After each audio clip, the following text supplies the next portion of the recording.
So why do we use the hypnotic interview?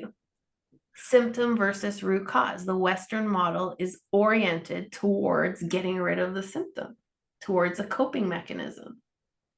But that's not where the deeper solution really comes from. So we use the hypnotic interview to allow penetration into the real possibilities instead of the surface level coping mechanisms. And I'm not saying, by the way, I want everybody to really internalize this. I'm not here to knock thousands of people who work with coping mechanisms. We have CBT, we have breathing, we have meditation. Like there's a lot of people who invest their lives into that, and there's nothing wrong with it. The problem is when you depend on that, and then the underlying problem always bothers you.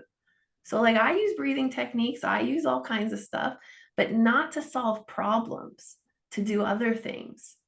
So like CBT is an interesting example. It's like cognitive behavioral therapy, right? The thing with cognitive behavioral therapy is it's behavioral. So it's at the level of how you behave. But the level of how you behave is not necessarily the level of your identity or of how you think of yourself. So if you do a correction at that level, which is a symptom level, then the person carries the symptom with their coping mechanism, but they always carry the problem as well. That's when you get transference, right? So you might get someone to stop smoking, but they carry their original problem. So instead they become a porn addict. Well, how did you really help them then? That's not helping. That's just moving the symptom around. So the whole point of this is we're not going to look towards solutions because the Western model wants us to erase symptoms, but not necessarily to correct the problem.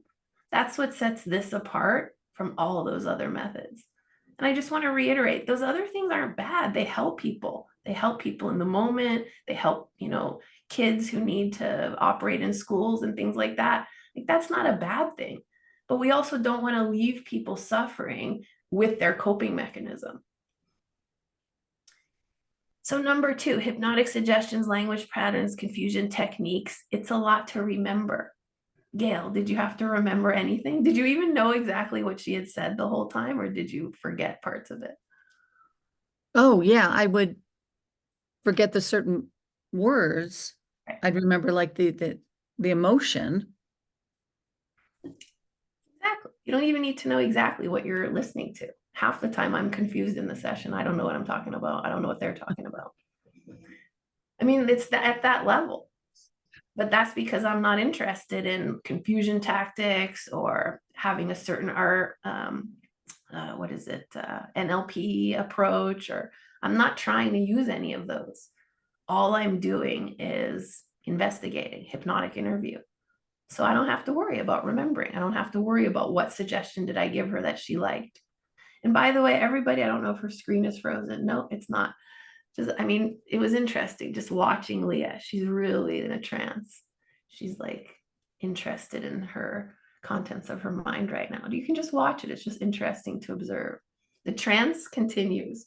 It doesn't just end when the session ends. So why else use the hypnotic interview? Because there's too much to do if you do it the traditional way. You have to do homework, you have to give her audios. Like realistically, if we give Leah an audio that's like, and today I go outside and see the sunshine, and today I go outside and see the sunshine, and I love the sunshine. I mean, won't she end up just fucking throwing that thing in the trash or calling me later and being like, I fucking hate your recording? She's not that kind of person. She's not going to take well to any of that. That's the traditional approach for hypnosis. Instead, now she's going to be like, ooh, this is fun. I can go organize my moo-moos and maybe buy myself a warm one for winter and have a blast. See, she likes that. So that's another reason hypnotic interview trumps everything else, because we don't want to exhaust their patience. We don't want to exhaust the client's patience. We don't want to, this is a good one. We don't want to repeat familiar models we hate from childhood. Why don't you do this? Why don't you do this? She even referenced that in the session. That's what people told me. That's another reason I think I probably don't want to do it. Right. We don't want to reinforce all of that stuff. This is a completely different method. Why use the hypnotic interview? Because we just cut down what could have been 10 visits or 3 visits literally to 25 minutes. Why would you ever do it any other way? A traditional therapist would have been like, oh, so in your childhood, they told you to go outside. So tell me more about that. Who told you that? And how did that make you feel? And then you'd be like circling the drain, thinking, I don't want to revisit that memory. I don't want to talk about that. I hate you. I hate therapy. That's where it goes, right? So we just cut through all of that. Why should I take her to a place that she doesn't want to go? That makes no sense. So I'm not going to do that. Negative hypnosis is not logical. That's the answer.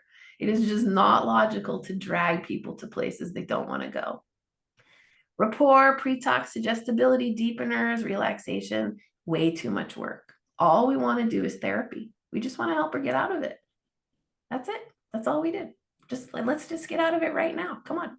That's it. That's the hypnotic interview.